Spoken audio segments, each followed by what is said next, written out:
Guys, welcome back to our channel, and today we are doing an amazing recipe, Mahamri, and this is a good substitute to your normal mandazi, and it's going to be very easy to follow. So stay with me till the end and you will learn a thing or two. Thank you so much. So our ingredients are 4 cups of all-purpose flour. We are going to have half a cup of sugar. That will be enough. We are going to use some coconut milk. I didn't have the milk, so I know the cream will do because I'll dilute it with the water. And then of course we have yeast, a tablespoon. Yes, we are going to use a tablespoon of yeast. I'm not wrong, I'm right there. Then 20 ml of cooking oil. You can use margarine if that's okay with you. Then I will substitute cardamom with tea masala, just for that extra kick in the taste. And then I'll have a pinch of salt. So that's it. And then I have some warm water here. The water should be warm in terms of the temperature, not on the cooler side, because we need it to activate our instant yeast. So that is the process I want to take you through. It's very simple, and I learned this trick from a chef online. I can't recall their name. So that's 1 tablespoon. Even if I measured in the other one, I think that's what we'll get. That's enough yeast. Then you take some of the flour. Hope you can see that. You mix this a bit.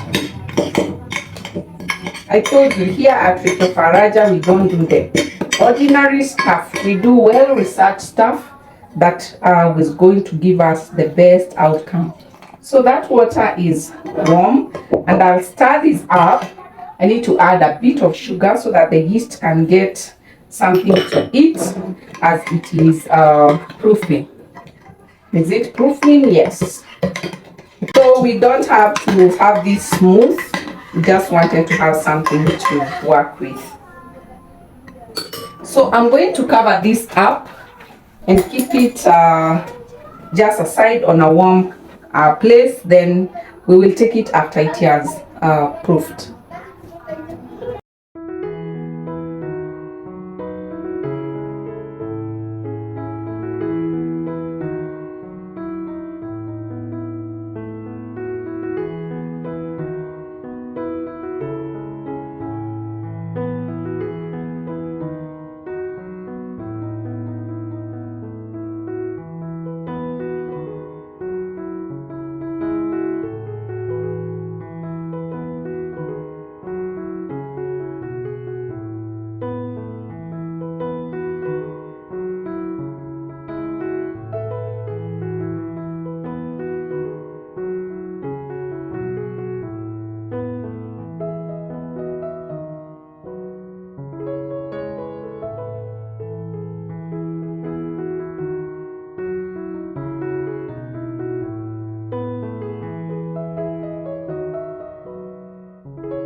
So the process we've gone through is very simple, but you have to be extra careful that you knead your dough for enough time.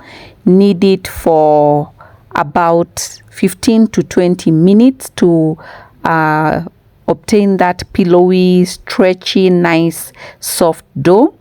Keep it aside for about 10 minutes, and then after that you can take it and you will be able to ball it out to the size which you find nice. Like the one ball should give you about 4 Mahamris, so that is what I sort of like had in mind. So you keep that aside for 1 hour or until the dough doubles its size. Then it is time to cut out, and I'm carefully cutting out this so that I don't cut my contact paper. And it's time now to deep fry them, and I want to have my oil hot and eating up. Also, make sure that the oil is not too hot because it will burn the mahamri and they will not be well cooked. So that is the outcome you should be seeing there. They puff up, then they, you can turn it to the other side.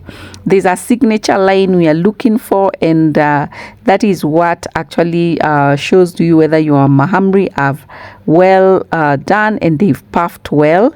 So because I did not use a lot of oil, I had to just go in with about 2 to 3 mahamris until I was done with all that. All those pieces you've seen there, but I decided to do this, so this was just great because my output was actually what I desired, and it will push us for about 2 to 3 breakfasts, I think so. So look at that golden color, look at that, I mean, and the aroma is so amazing. You simply just want them puffing up, and they are so airy, they are so tasteful.